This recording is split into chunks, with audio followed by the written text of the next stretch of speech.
Hello and welcome to the Sustainable Solutions event series brought to you by the Johns Hopkins University Energy and Environmental Programs and the Office of Advanced Academic Programs.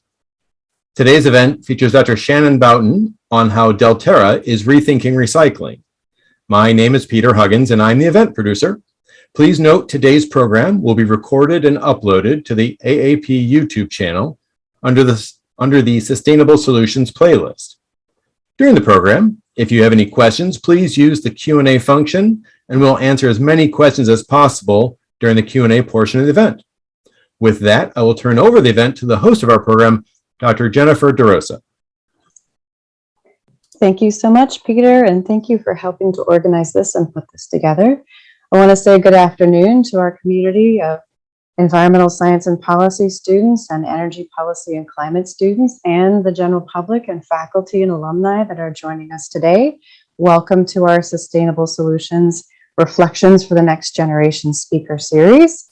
This is our fourth talk in the speaker series, and I'm Dr. Jen Rosa.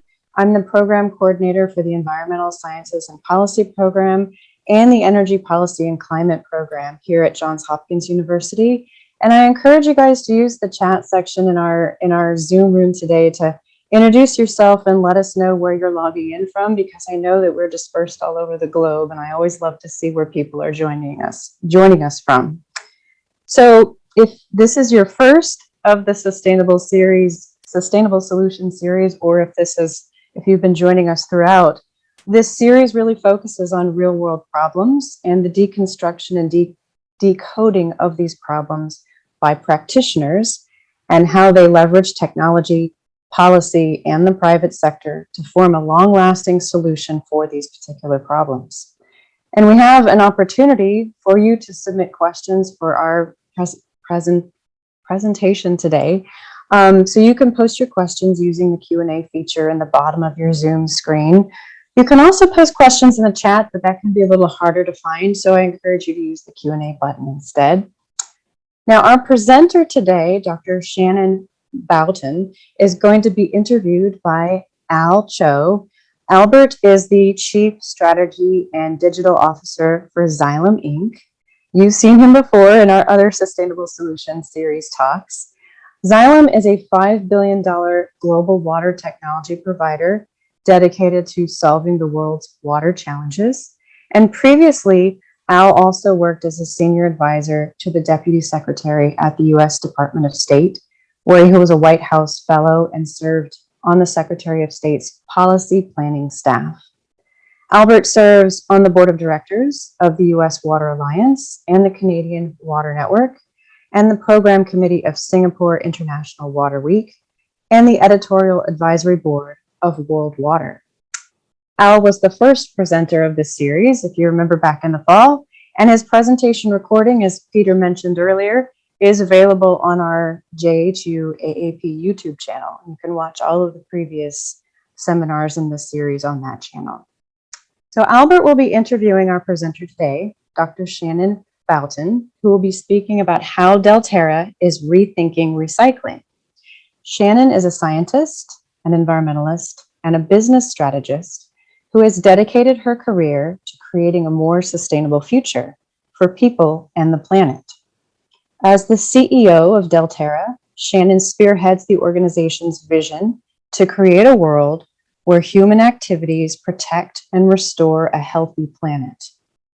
Delterra's flagship initiative, Rethinking Recycling, works with communities, governments, and corporate players in emerging economies to build rapidly scalable, self-sustaining waste management and recycling ecosystems that help to redirect waste into productive use while improving the lives of the people that it touches. So previously, Shannon led McKinsey.org, a private corporate foundation of McKinsey & Company, where she conceived and incubated the idea for rethinking recycling. And over the 3 years Rethinking Recycling was part of McKinsey.org, it operated in Argentina and Indonesia, where it improved the livelihoods of more than 450 waste workers, many of them women, and achieved higher recycling rates than most US cities. Prior to leading McKinsey.org, Shannon worked for 15 years at McKinsey & Company, and her last role being the Chief Operating Officer of the McKinsey Center for Business and Environment. And as a consultant, Shannon served a range of public and private sector clients on buildings' energy efficiency, transportation strategy, and greenhouse gas emission reduction. She also helped to found McKinsey & Company's sustainability practice and the city's special initiative, where she developed tools to enable cities to improve economic development, climate action planning, transportation, and organizational performance. A field biologist by training, Shannon spent her early career working directly with grassroots communities on conservation in Brazil. Shannon is a citizen of both the United States and Brazil and holds a PhD in natural resources and the environment from the University of Michigan. So please join me using our virtual chat to give a round of applause and warm welcome, if you will, for both Al and Shannon. And I'm going to turn it now over to Al. So we look forward to hearing your talk today. Thank you. Well, thanks so much, Dr. Rosa, and welcome everybody. As we've been doing for the last couple of sessions, I'm just going to say a couple of words around why. It would be such a great idea for all of you to meet Dr. Bouton. I was just kind of thinking it's been 15 years since we've met each other, which is crazy. And one thing I do know is that if the two of us 15 years ago had known that the two of us would be sitting here doing this now, I think we'd be pretty excited. Yeah. Because even back then I knew that Shannon, I'll just call her Shannon for the call, is just such a spectacular person and someone I'm delighted to have in my life. So what I really wanted to make sure that people understood is, first, in addition to having like academic credentials longer than most human beings ever will, Shannon has just had a spectacular career that spans the private sector, academia, the nonprofit sector, and has been doing really interesting work in energy, utilities, recycling, carbon, like across the board. And so that breadth of experience, I think, is something that if you guys have questions about, I'd love to ask you to tap into.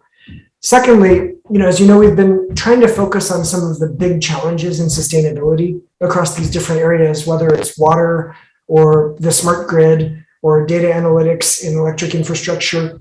And I think anyone who has ever thrown anything into the garbage can and wondered where it goes and why it matters will be really curious to hear about what Shannon and her team are up to here on solid waste management. So a really big, important issue. And the third is just, ever since I met her, I've always thought of Shannon as kind of like a professional big sister. She's an amazing, thoughtful, wise human being. And I just wanted to share that with all of you. So with that, I'm going to ask Shannon maybe to tell us a little bit what she's up to, and then we can do some Q&A.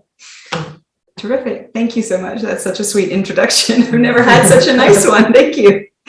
I'm going to share my screen. Hopefully it will work because we're working from two computers, and I'm not the most tech savvy person here in the world.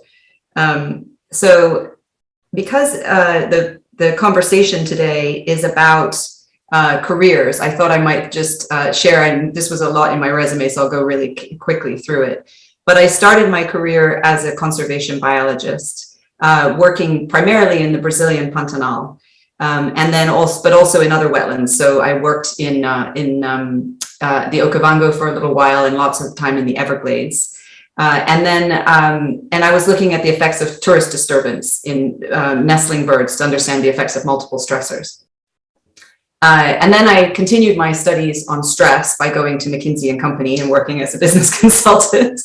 And I worked as a consultant with Al, actually, and he and I both were part of that founding cohort of people starting the sustainability practice at McKinsey, which today is actually one of the biggest practices, which is pretty exciting to see that growth of that, of what we started there.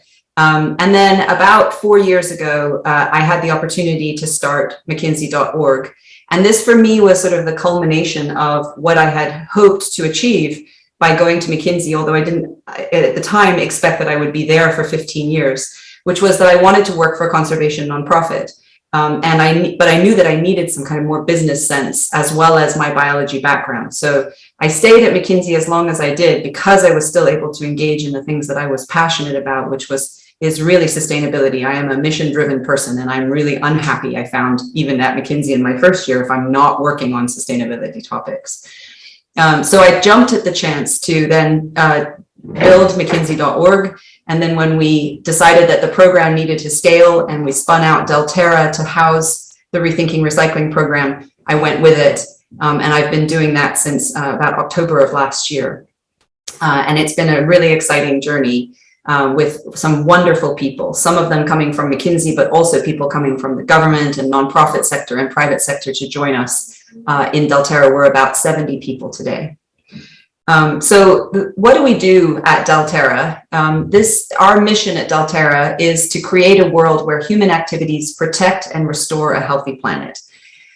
We believe in shifting human systems so that they can be synergistic with the way that the planet operates. And we did this because we want to expand beyond just the recycling and circularity space eventually, and be sort of missionary problem solvers in the way that we approach the challenges that are facing the planet. So the first problem that we tackled is this waste challenge. And the reason that we tackled this is because waste has local and global implications for air, water, and land pollution, as well as influencing and impacting the lives of the people in the area where you're working. And often we get to interact with some of the poorest, most disenfranchised people in the world who are the waste pickers. So our programs are about making their lives better, as well as protecting the environment and finding positive ways to do that for everyone. And this problem of waste is, most of the time when you hear about waste, you're hearing about the challenge of plastic in the ocean. I'm sure many of you have heard, there are lots of news reports of whales and seabirds and all other organisms washing up on beaches with bellies full of plastic. That's because we are dumping estimated between 11 and 16 million tons of plastic into the ocean every year. And that's along with all the other waste that's not being calculated and often sort of dissolves into the water. If you, just to put that in some context, that's the equivalent of taking a full dump truck of plastic and dumping it into the ocean every minute of every day, all year long, in order to get to that sort of tonnage of how much we're putting in there. But this problem is not, from that analogy, you can see it's not starting in the ocean. The problem starts on land. So it's about mismanaged waste on land, most of it. And a lot of that comes from the 2 billion people that have no access to waste management today. So they have no way to deal with their waste, which means they're dumping it into rivers or they're leaving it on empty lots and burning it. And where we do have landfills, we know that those landfills are overflowing. They're often poorly managed. They are polluting the water tables and the air around them. They often catch fire. So it's a real major issue how we are managing our waste as a human population. So the first initiative that we started was this Rethinking Recycling. And the goal of Rethinking Recycling is to empower every community to build green, inclusive, and economic waste management and recycling systems. So we started by disaggregating the problem to try and understand why isn't more material actually being put back into productive use. So when we visited all over the world and talked to all the experts in the space, what we learned is that there is the classic supply and demand problem here. There is a fragmented supply of the material, which is, spread out across all of the residents of the world and the businesses and other places that are generating waste. And it all needs to be collected back. There's a lot of loss especially in the consumer waste, because it's being contaminated. So a lot of materials that if they come into contact with the food waste in your trash can can't then be recycled because they're contaminated with that waste. And there's a very inefficient collection system and sorting operations around the world. Many countries don't even have waste management collection, let alone recycling systems built into their processes for dealing with waste.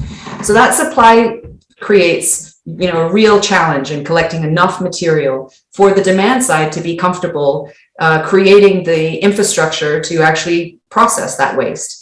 So what we see historically from the industry sector that is trying to collect material and put it back into packaging primarily or other materials to be then sold and used again, is that we have really volatile prices because of the underlying commodity prices. When the price of oil is low, the price of virgin plastic is low, and companies struggle to actually pay that extra cost to collect and use the recyclable material.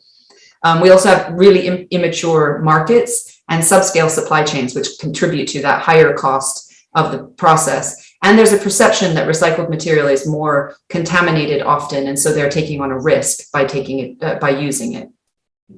Plus, there's increasing understanding of the human rights abuses that happen in the waste supply chain as well. So when we looked at this problem, we decided that the way to start to solve this problem was to look across the entire value chain and try and solve for all of the different problems along that value chain, a little bit like acupuncture, if you will. So we started on the supply side by working with communities to build self-sustaining recycling systems that maximize the quality and quantity of recyclable waste put back into the system. And that means we're working with households and businesses, as well as the waste collectors and community organizers and the community governments, local governments. And then on the industry side, we started to work on developing and deploying tools that would allow them to trace the waste, understand the supply of the waste, understand human rights abuses in the system, and really be able to create a market to be able to absorb all of that material back at a fair price that justified the collection at the other end. So we set out to do this in 2 geographies. We started working in Indonesia and Argentina. These are 2 very, very different cultures, but they are also 2 different waste systems. So Argentina has a formal waste collection system with dump trucks and all the other things that you're used to seeing, and door-to-door collection in many places, but very rarely has any real recycling system. And then in Bali, in Indonesia, where I know it's a hardship location to work, we found, while there is some informal collection, some really great entrepreneurs have figured out how to charge people to take their waste from their household to the dump. There is no government managed or business, large business based waste management system. And still the majority of residents are either dumping their waste into the waterways or burning them on empty lots.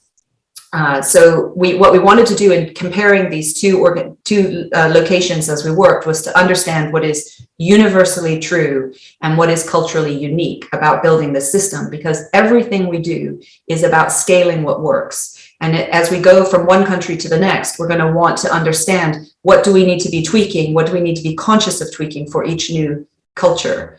And this is not rocket science. The operations piece of this is very basic. You're collecting waste from a household, making sure it's efficiently kept separate and taken to a sorting center. You separate the waste, and then you sell it into the system, and then you trace it through the system to make sure there are no human rights abuses, and find corporate players to buy at the other end of the value chain. So it's not a tough thing, but there are lots of culturally unique pieces to this.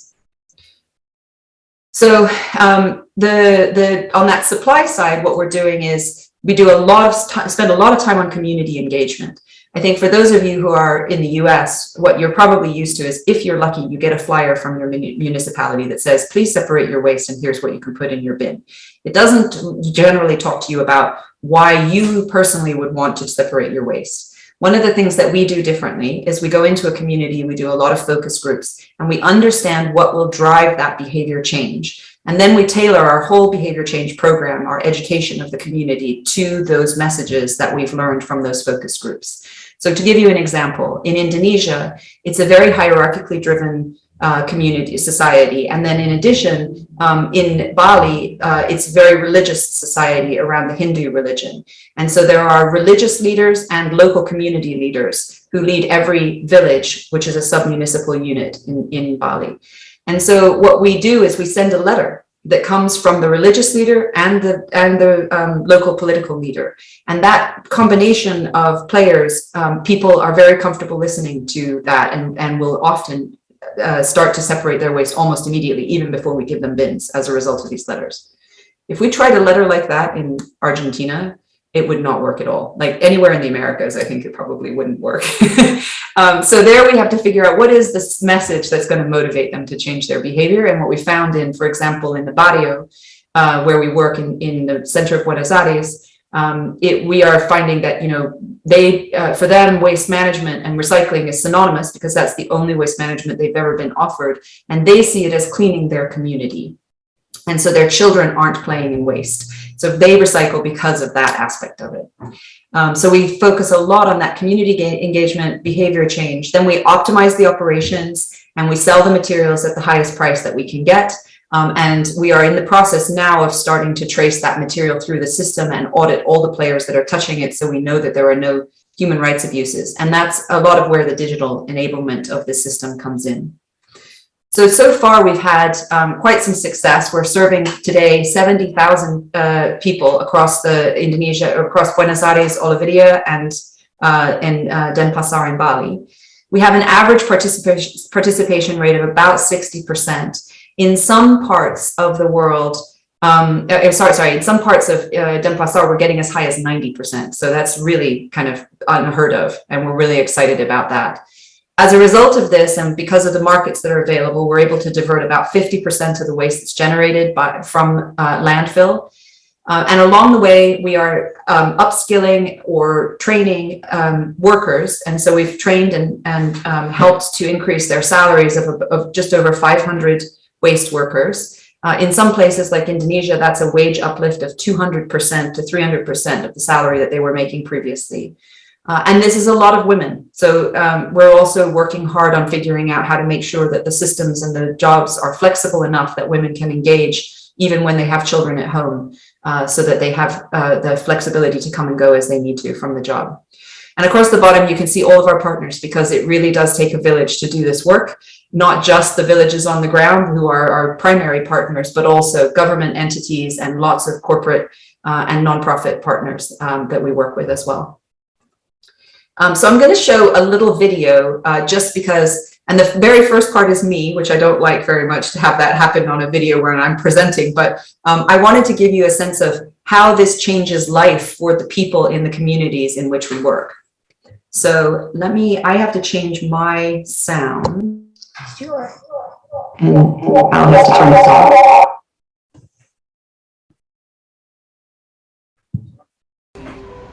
We're standing in the middle of Barrio 31, which is an informal settlement in the central business district of Buenos Aires. Maybe you can't hear me anyway. We have about 10,000 households. My whole and we are computer is working frozen. here with the waste collectors to try and Well, at least it's implement playing. It's not showing the It has been fascinating subtitles. to watch the change in public perception of waste and the They can hear us, but can you hear the video? Hace 5 años era mucha la suciedad. De acá hay mucha basura, mucha gente viviendo. Que empezamos a hacer reciclaje para mantener el barrio mejor. Mi trabajo es convencer a la gente para que a ver si puede reciclar y que haya menos basura en el barrio. Ahora todo lo pongo aparte en 3 bolsas. Y tiraba todo en una bolsa, todo. Ahora todo reciclamos. Fue un avance bastante que pudiéramos tener el sistema de reciclado acá en el barrio.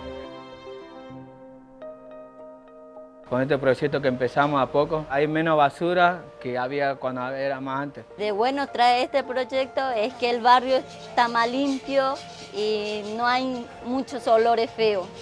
Hay más higiene en la calle, hay menos basura. Ahora que estamos reciclando el orgánico con el seco, el ambiente ya no se contamina, tiene otro olor la casa, todo. Lo más difícil de este proyecto no es el tema del reciclado, sino que saber y hacerle entender al vecino que es importante el reciclado.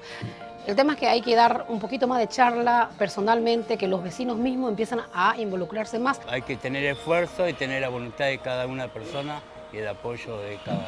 Hablar, siempre hablar con la persona y solamente hay voluntad y fuerza, todo se puede. Y depende de la gente, si sigue o no en el futuro depende de la gente que ponga voluntad y nos ayude con esto, que queremos que crezca. Está muy lindo lo que aprendí acá haciendo el reciclaje, como también lo hace mi hija y alguna gente que estaba muy bueno, y yo diría que lo tendríamos que hacer todo.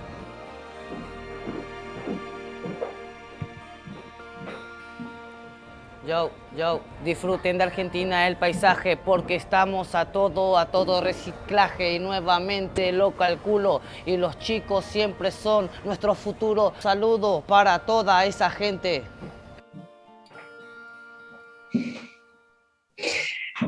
So poor Al couldn't hear it, but that was there was a rap at the end. It was an impromptu rap. Go off mute and turn the speaker back on. There we go. Okay.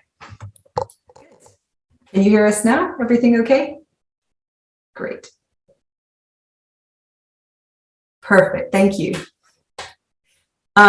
So that's the supply side, and that is about collecting the material and working with the communities to do that. And then on the demand side, we are working on improving transport and logistics efficiencies, processing capacity for materials that aren't today recycled in many of these economies. There are only some plastics that can be recycled, some amounts of aluminium and paper, etc. But there are technologies that exist in Europe and the US and other parts of the Americas that aren't actually being deployed in parts of Southeast Asia, for example. So we're working with players to bring those over so that those materials can be processed.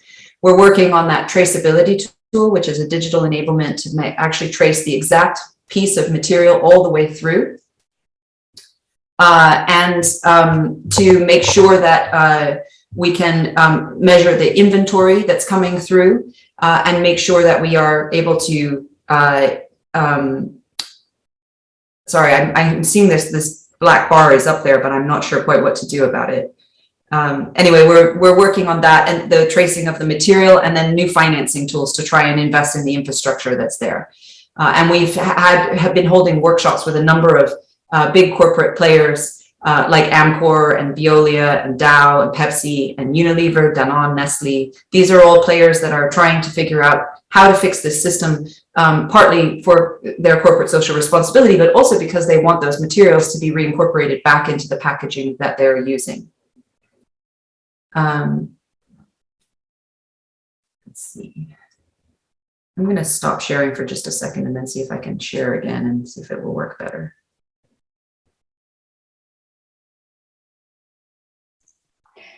So this is Jen. The black bar is actually, it's Zoom, and it gets grayed out where your Zoom controls are. So if you just slide your Zoom controls a little higher up, we should be able to see your slide if you're able to do that.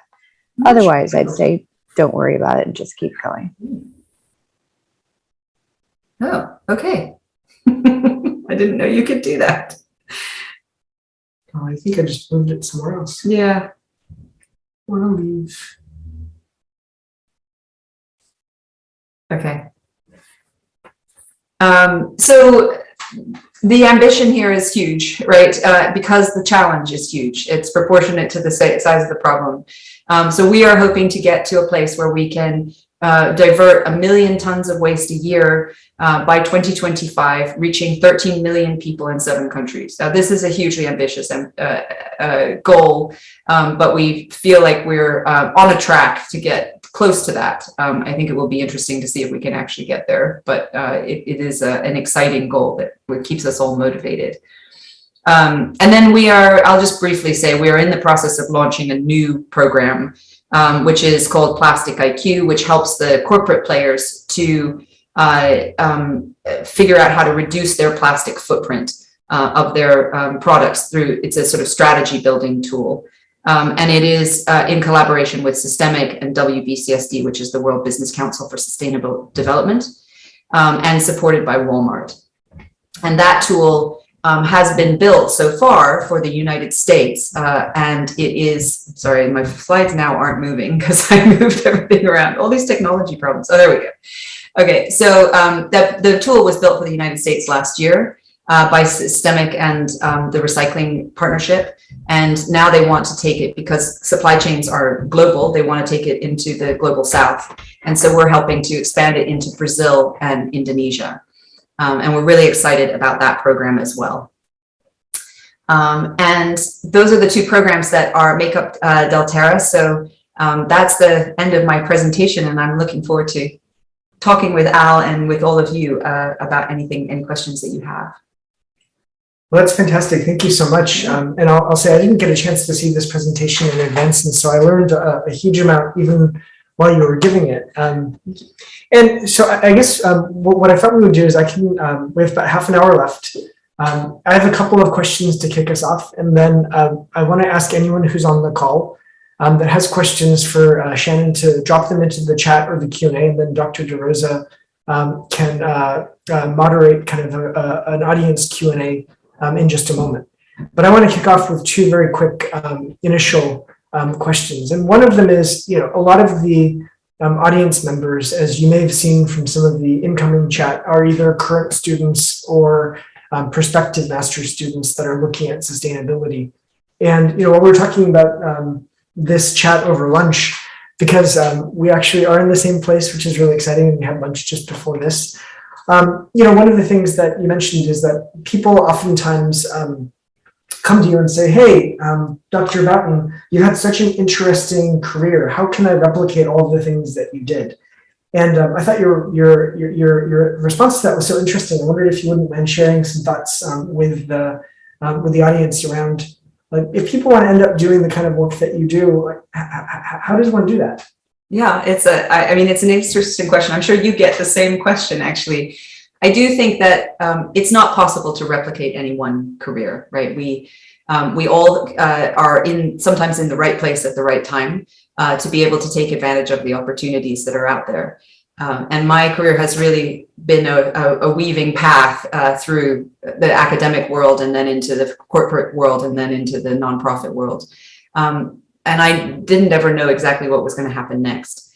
I think for me, there are a couple things, though. One is that I have a rule in my life that if I'm trying to figure out what I'm going to do next, and I think I might know something that looks interesting to me, I try it. So I find a way to experiment with it. And I was sharing with Al at lunch that, at some point I had thought I might want to do marine biology. So I figured out a way to go and teach marine biology at the School for Field Studies in the Caribbean. Again, another hardship location. I like to choose some nice places to work. And I loved diving, and I still dive all the time and love it. But I did find that it was not the type of, I wasn't that excited about the fish and studying the way that we have studied, because you can't manipulate the ecosystem as well in the marine system. And so I then started looking for where could I work with animals that I could understand and do more experimental work on. And so I looked at birds. So that's, I've always tried to figure out, let's just go see if I like it. And if I don't like it, I'll move on. I think the other thing is, you need to understand what motivates you. And I discovered that very early, as I said in my talk, that I'm a mission-driven person. I learned very quickly that if I wasn't working on sustainability topics, I really wasn't happy. And once I had learned that, absolutely, I decided that was it. I was not going to try anything else. And I've stayed in the environmental space, and I've made sure that the jobs that I was having had a career trajectory that would keep me in that environmental space. And then the third thing that I would say is, life is too short to do something you're not enjoying, and I know there's a lot of fear about jumping from one job to the next, although the next generation doesn't seem to have quite the same level of fear as I had. But if you try something and you really give it a good shot, not like 3 weeks, but 2 years or a year, and you're really unhappy doing it and you're not enjoying yourself or you're not learning, move on, try something else, because the world is full of fascinating jobs, and you might as well spend your time, because it will be a lot of your waking time working, doing things that you really love to do and that you're passionate about. Fantastic, thank you. I just have one other question, and then I'll pass it over to Dr. Rosa. I was so fascinated that so much of this seems to hinge around behavioral change, and that if there's a secret sauce to what your organization is doing, some of it seems to be not only around tackling the demand side factors, but really working on the supply side issues with behavioral change. If we step back a little and think a little bit about, as a person that thinks a lot about solid waste recycling and management, is there anything on the technology side that would make your life a lot easier, or that would enable us to do a lot more, that would enhance behavioral change, or that might somehow otherwise change the flow of materials from start to finish?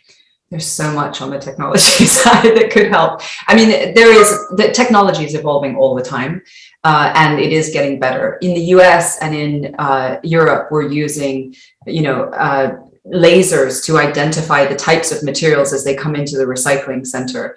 But those systems are, they struggle with people putting the wrong things in their bins, right? And getting gummed up as a result of that. We don't have that. We work with people. and we're creating jobs and supporting people with the work that we're doing. So we don't use a lot of that type of technology, but we have found, for example, that one of the things we have implemented in our waste systems is an operations platform that allows us to track how much waste is coming into any one site, how much is going out, at what price, at what volumes, but also to do things like track who has paid their fees for waste collection, right? And these are systems that just didn't exist in places like Indonesia, and it's enabled us to make the system profitable. So these are community-owned businesses, these waste management systems, and they are profitable for the community. So but it needed that extra technology where we can actually track easily who's paid what at what time, because it's all done so manually. That now we're getting sort of 80 to 90% of people are paying their bills on time, whereas previously they were only collecting about 20% of the fees. So that makes a big difference in that sense. And then I think the other big side of it is making sure that that as people design, the corporate players design their packaging, they're thinking about not just what is technically recyclable, but what will actually be recyclable in that community. So it's not so much technology, but really using the right materials that will allow for the maximum recovery and reuse of that material, plus thinking about the additives that go into it, right? Because a lot of the things that we appreciate in plastic, or maybe don't even notice, but we somehow subconsciously appreciate because the marketing gurus are putting that out there. So for example, if you've ever held a water bottle that crackles, apparently that makes people want to buy those water bottles. Like, it's crazy, but that's an additive they put into that plastic, and that makes it, and some of those additives are, when you burn them, they're highly toxic. They're not toxic until you burn them, but the designers are not taking into account the true end of life of these packaging materials. And so just kind of designing for this system from the very start will make it all easier. Wow. That's fascinating. With that, I see that there's a lot of questions coming in, and Dr. Rosa, maybe I can hand it over to you. Yes, thank you, Al. Well, actually, I have two questions of my own before we get into the questions that our audience is populating. And I want to remind anyone who's watching that you can post a question in the Q&A portion or in the chat, but again, it's a little easier for me to find it if you put it in the Q&A section. But while you're thinking of that and writing your questions, I did have a question for you, Shannon, about your behavioral change aspect of the recycling program. That's something that always piques my interest because I'm always fascinated by behavioral economics and sort of nudging people to change their behavior with respect to environmental issues and climate issues. And I noticed that with the Bali example you gave, that was really kind of a top-down type of like a social norm example of nudging people to change their behavior, which was really creative. So I guess my question for you is kind of twofold with this one. How do you guys go about choosing how to move the gate with respect to changing people's behavior? And do you tend to lean more towards the carrot side or more towards the stick, or does it really depend on the situation? Just curious. Yeah, thank you. That's a great question. The carrot and stick piece is always a dilemma. We try not to pay people for their waste. There are lots of programs out there that are paying people. We don't see it as a really scalable model. So if you really want to solve this problem at scale, you're not going to be able to pay huge proportions of the population for their waste. And the sort of bottle deposit systems, we also don't encourage, because essentially what they're doing is collecting the highest value material out of the system, and we use that material to cross-subsidize the collection of the lowest value material. So if you are skimming that off the top, it makes the whole thing the economics of the whole thing more difficult. That said, we do believe in rewards, but we try and reward people for good behavior. So for example, we have a system in Indonesia that we've been trying, which we actually started in Argentina, where when people recycle, they get their bin. So they have to recycle 3 times and they get a stamp on their card. And what it does is it teaches people that it's actually not that difficult to recycle. And we give them something we wanted to give them anyway, the recycling bin, right? But at the end of the day, it has driven up the recycling behavior a lot to do that, to make them work a little bit to get something that we want them to have.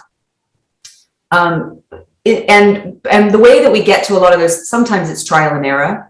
The scientists in you will love the idea that we run experiments, right? So we will do this behavior change effort in this part of the population, then we'll do another one over here, and then we'll do a control group over here, and we look at the numbers of the populations, and we have, for human experiments, we have tremendous population sizes. Like, you don't get to do that kind of human experimentation very much with those sorts of numbers. It's usually an N of under 10 somewhere.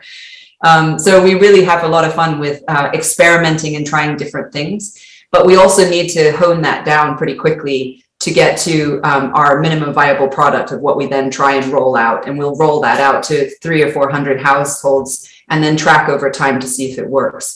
So we do stay away from the stick aspects of it, which are going to be more regulatory in this world a bit.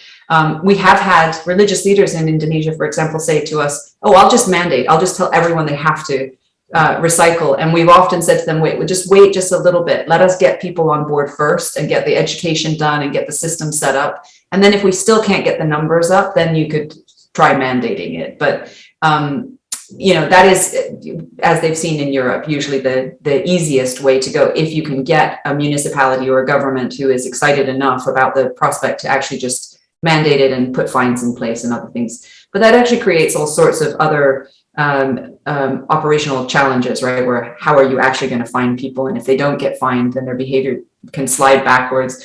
We've also found that if we give people, and I think this is a pretty common finding, if you give people something like we tried in Argentina for a little while, giving them compostable bags to put their compost stuff in, and then we would collect the bags, and then we didn't have enough money to keep going on the bags, and so we stopped giving bags, and then people stopped composting, and we would go to them and say, why did you stop? You can still put it in a bucket. And they were like, well, I ran out of bags.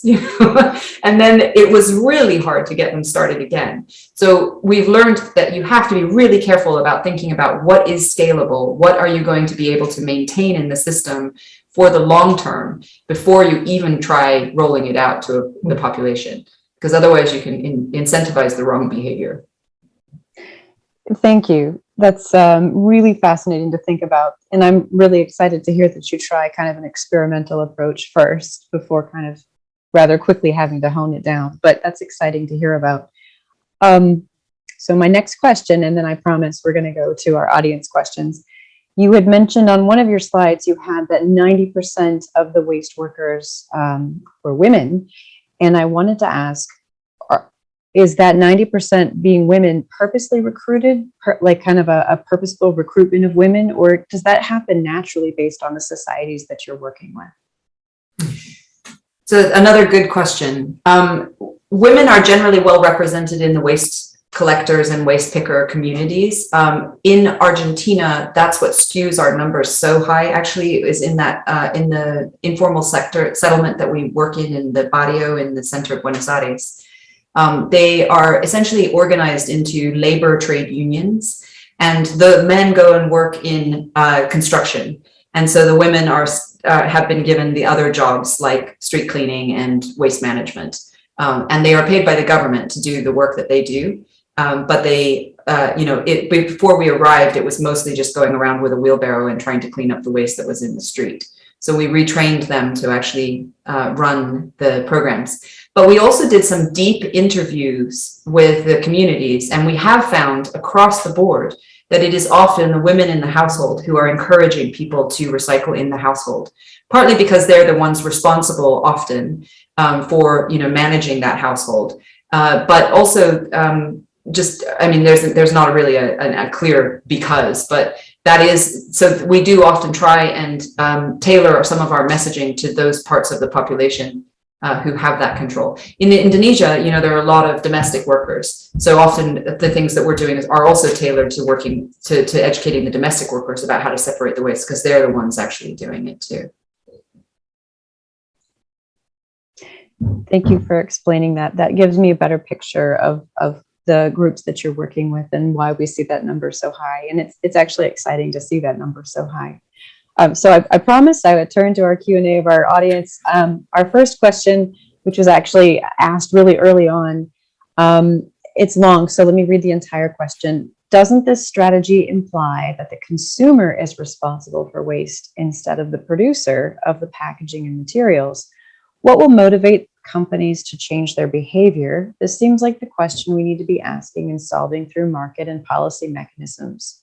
Worker training and equity is a massive success, but companies should be creating truly recyclable packaging and footing the bill to process resources waste they put into the community. And this actually might tie in really well to what you were talking about with plastic IQ. So I'll kind of leave it at that and let you address that. Yeah, it's a great question, and it does come up quite often. It isn't fair to assume that it's always the consumer's responsibility to recycle. It's also not possible to recycle our way out of this problem. We have to reduce, reuse, redesign, and recycle our way out of this problem. And that's one of the reasons why we have started working on the Plastic IQ program, to actually start to expand our horizons into the pieces of the redesign as well. That said, and I should say that, a lot of corporate players are spending a lot of money on this. And in particular, there are new regulations coming online all over the world. It seems to be the wave of the future, that there is something called extended producer responsibility, where these programs are designed differently in every geography. But in general, the producers of the packaging are paying a certain amount per package, and that money is then administered usually by a nonprofit to try and figure out how to increase the recovery of the material back into the system. So there are schemes that are coming out that are helping to make sure that money is being channeled from the producer of the packaging into the supply side of it, so that they're recollected. But it is I would say that if we're really realistic, even if we change all of our packaging overnight to stuff that is technically recyclable and then is able to be recycled in that geography, we're never going to get rid of all packaging. So we need to be building systems that do create the recovery of that material. It's not something that we can expect that we are ever going to be in a world that is completely packaging free. It has liberated all sorts, the packaging that exists today has liberated and created all sorts of economic development that has allowed lots of people to have access to products that they would never have had access to before. You hear there's a strong argument around things like it prolongs the life of the food in many cases as well, that we're trying to package and ship. And so it then protects the carbon footprint of that food so that it can actually be eaten instead of just thrown away and rotting. So there are all sorts of reasons why packaging needs to continue to be there, but the person asking the question is completely correct. We do need to rethink the way that we are designing our packaging, and still also figure out how to build those recycling systems as well. Thank you. Yes, thank you for discussing that in a bit more detail and shedding light on that. We have another viewer, thanks you for your presentation, and asks, which were the main challenges in implementing these recycling projects in Argentina and Bali? If you could if you had to narrow it down to sort of the top challenges you faced in both situations. Well, I think, the behavior change is always the hardest part, right? If you can do something with technology and just put it in place and it all solves everything, then life is much easier. The minute you have to get people to change things, and especially the behavior in their house, it's very difficult to get these environmental initiatives. And we've seen this, Al and I have worked on this in different contexts, like energy efficiency and retrofitting buildings and all sorts of stuff. So behavior across the board. I think the thing that has been really fascinating for me is the different stage of development for Argentina and Indonesia for the waste sector. When we go into Argentina, like I said at the beginning, we are really just putting recycling systems in where there is already formal waste management in most cases. There may be parts like the informal sector, the informal settlement we're working in Buenos Aires, where there wasn't door-to-door waste collection, but they did have big dumpsters sitting outside of the settlement where you could walk your waste out and dump it there, and then it was collected by a Veolia truck and taken to the landfill. In Indonesia, I think the biggest challenge has been that we are actually building a waste management system, and And that means that there are all sorts of underlying things that we hadn't really realized we were going to have to figure out how to do.